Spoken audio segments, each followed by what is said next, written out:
The crystal wine glasses clinked as my mother set the table for our weekly family dinner.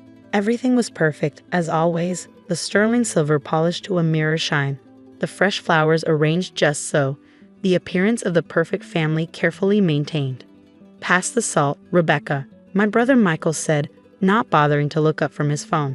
His designer watch, new, probably worth more than my monthly salary, caught the light as he reached for his water glass. I slid the salt shaker across the mahogany table, noting how my mother's eyes lingered disapprovingly on my simple work clothes. I come straight from my shift at the hospital, still wearing my nurse's scrubs under my jacket. In the Bennett family, appearance was everything, and I had clearly failed that test yet again. "So," my father began, carefully cutting into his steak, "your mother and I have been discussing the family trust. My name is Rebecca Bennett, and at 29, I was about to learn just how conditional family love could be. As you know," he continued, dabbing his mouth with a monogrammed napkin, "the trust is meant to secure the family's future, to protect our legacy." I felt my stomach tighten. Something in his tone, in the way my mother suddenly became very interested in her wine glass, told me what was coming. "We decided to make some changes to the distribution," he said. "Michael needs additional support right now, and as the only son carrying the Bennett name." "You're cutting me out," I said flatly. It wasn't a question. Michael smirked behind his wine glass. "Don't be dramatic, Becca. It's just business." "Business." I set down my fork, the expensive china clinking sharply against the table. "Is that what we're calling your gambling debts now?" "Rebecca," my mother's voice was sharp.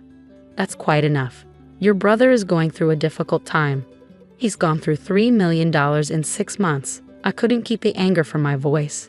And now you're going to give him my share of the trust too. The money would be better used supporting Michael's recovery," my father said smoothly. "Your career provides you with adequate income." The way he said career made it sound like a dirty word. The Bennetts were old money, venture capitalists, and real estate developers. My choice to become a nurse had never sat well with them. "What about my student loans?" I asked, though I already knew the answer. The trust was supposed to help pay those off. My mother waved her hand dismissively. "Surely you can manage those on your own. It's not as though you attended a prestigious school."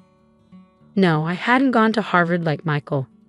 I'd chosen a state university with a strong nursing program, working part-time to help cover expenses. The trust was supposed to take care of the rest. A promise my parents had made when I chose my path. "This isn't about my loans," I said, pushing back from the table. "This is about enabling Michael." Again, Michael's face darkened. "Watch yourself, little sister. Remember who you're talking to." "Oh, I know exactly who I'm talking to," I replied. "A spoiled, entitled addict who's never faced a consequence in his life."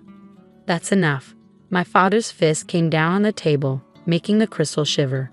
"Rebecca, you will show respect in this house."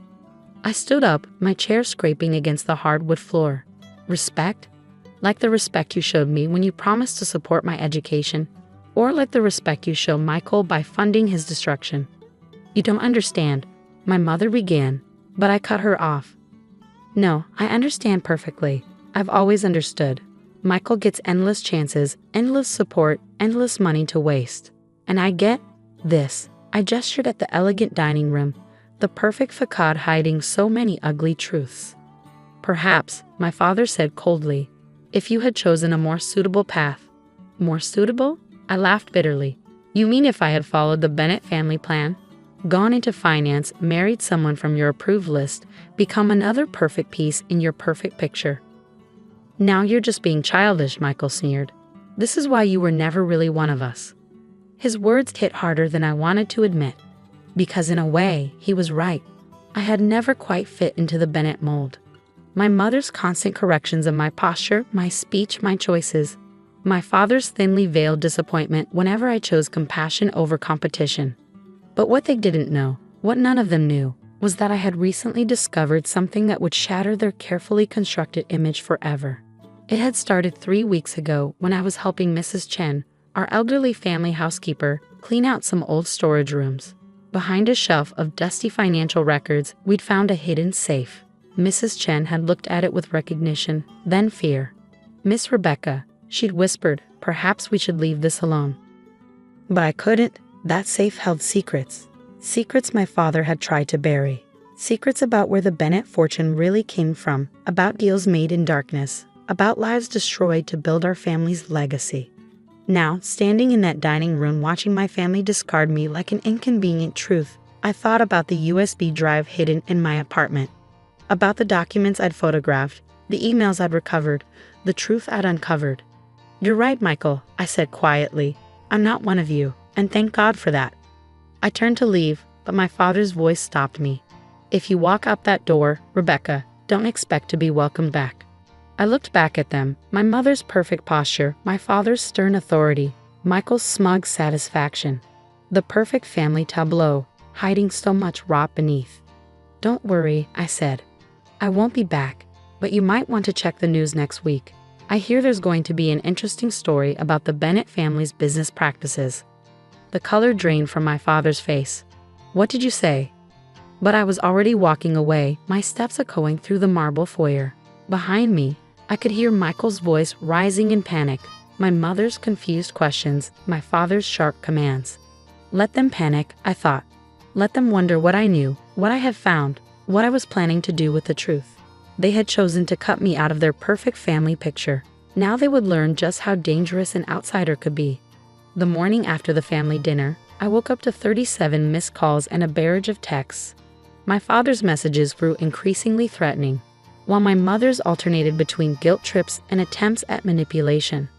"Think carefully about what you're doing," my father's latest text read. "Some doors can't be unopened."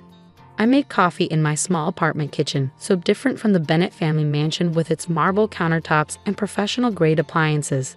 But this place was mine, earned through my own work, not bought with tainted money. My phone buzzed again. Michael this time. "Whatever you think you know, you don't. Back off now, or you'll regret it." I smiled, thinking about the USB drive safely stored in my locker at the hospital. Michael had always underestimated me, seeing only the little sister who didn't quite fit in. He had no idea how much evidence I'd gathered, how carefully I'd built my case. A knock at my door made me freeze. Through the peephole, I saw Mrs. Chen wringing her hands nervously. "Miss Rebecca," she said when I opened the door, "your father sent men to search my apartment this morning. They were looking for papers, documents." I ushered her inside quickly. "Are you okay? Did they hurt you?" She shook her head, accepting the cup of tea I offered. "No," but she glanced around fearfully. "They're desperate. Mr. Bennett knows whatever you found in that safe is dangerous." "Did they find anything?" "No, I've worked for your family for 30 years. I know how to keep secrets." She reached into her bag, pulling out a worn leather journal. "But there's something else you should see. Something I've kept hidden since your grandfather's death." The journal belonged to my grandfather, William Bennett, the man who had built the family fortune. Its pages were filled with detailed accounts of business deals, private thoughts, and most importantly, confessions. "Your grandfather wrote this in his final years," Mrs. Chen explained. "He wanted to clear his conscience, but your father found out," and she trailed off. "And what?" "Your grandfather's death wasn't from natural causes, Miss Rebecca. Your father made sure the truth died with him. Or so he thought." I sat back, my hands shaking slightly as I processed this new information. "Does my mother know?" Mrs. Chen's expression softened. "Your mother knows only what she chooses to know. It's easier that way." As I read through the journal, a clear picture emerged. The Bennett fortune hadn't been built through smart investments and hard work as I'd been taught. It had been built on fraud, extortion, and worse. My grandfather had documented everything, perhaps hoping for redemption in his final years. My father had buried these secrets, continuing the family's criminal enterprises while maintaining their sterling public image. The evidence I'd found in the safe was just the tip of the iceberg. "Why are you showing me this now?" I asked Mrs. Chen. She met my gaze steadily. "Because you're different. You see people as people, not as things to be used. Like your grandfather in his final years, you understand the difference between right and wrong." I spent the next few days carefully documenting everything, making copies, securing evidence. I worked my hospital shifts as usual, knowing my family would have people watching me. Sure enough, every time I left my apartment, I spotted the same black SUV following at a discreet distance. My father's security team, no doubt. On Thursday, I met with Sarah Martinez, an investigative reporter who had been trying to expose the Bennett family's corruption for years. We met in a crowded coffee shop, away from my family's usual haunts. "This is incredible," she said, reviewing the evidence I'd brought. "We've suspected most of this, but could never prove it. With these documents, will it be enough?" I asked. She nodded grimly. "More than enough. The FBI has been building a case against your father for years. This could be the breakthrough they need." That evening, I received an unexpected visitor, my mother. She stood in my doorway, looking out of place in her designer clothes and perfect makeup. "Whatever you think you're doing," she said without preamble, "you need to stop. For the family's sake." "The family's sake?" I repeated.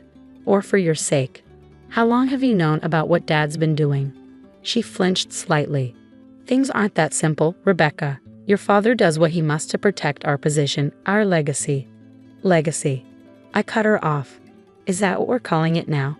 The fraud? The extortion? Grandfather's murder?" The color drained from her face. "What did you say?" "You heard me. I know everything, Mom. About Grandfather, about the real source of our money, about all of it." She sank onto my couch, her perfect posture crumbling. "You don't understand.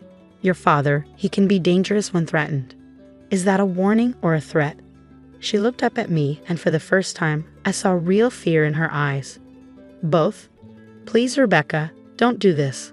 But her plea came too late. Sarah's expose was already written, scheduled to run in Sunday's paper. The FBI had copies of everything. There was no stopping what was coming. "I'm sorry, Mom," I said, though I wasn't sure if I meant it. "But someone has to stop this. Someone has to tell the truth." She left shortly after, looking older and more fragile than I'd ever seen her. As I watched her expensive car pull away, I wondered if she would warn my father about what was coming. It didn't matter. The wheels were already in motion. Sunday morning arrived with the weight of inevitability. I sat in my small kitchen, watching the sunrise and waiting for the storm to break. The digital version of Sarah's article would go live at 6 a.m., followed by the print edition hitting newsstands across the city. At exactly 6 o'clock, my phone exploded with notifications. The story was everywhere within minutes. Ben family empire built on fraud and murder. Whistleblower exposes decades of corruption. Sarah had done a masterful job. The article laid out everything: the fraudulent deals, the extortion, the money laundering, and most devastatingly, the truth about my grandfather's death.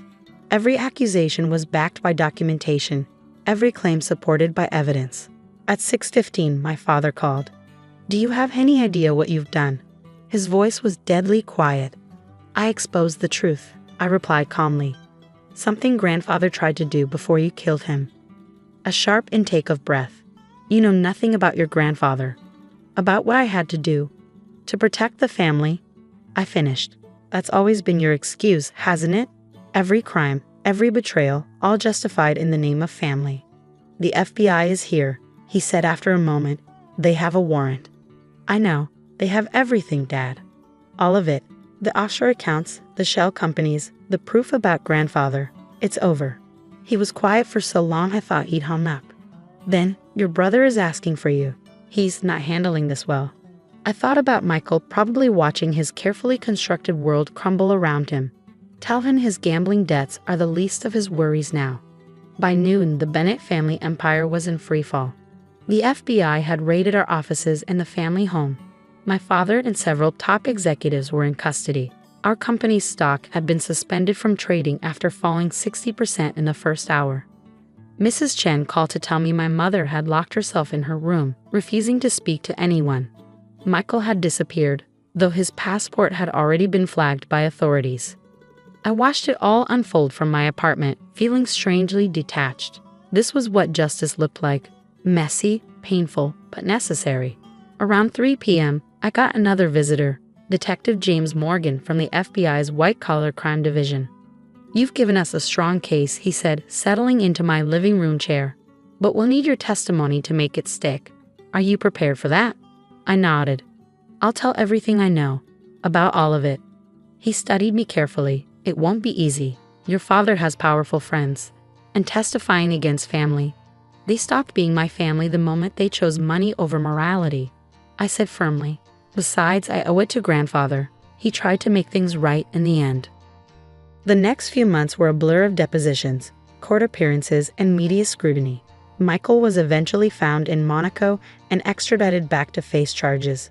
My mother filed for divorce, claiming ignorance of my father's crimes, though evidence suggested she'd known more than she admitted.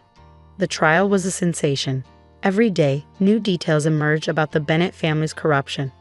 Old business partners came forward with their own stories. Former employees testified about years of illegal practices. Through it all, I continued my work at the hospital, finding solace in helping others.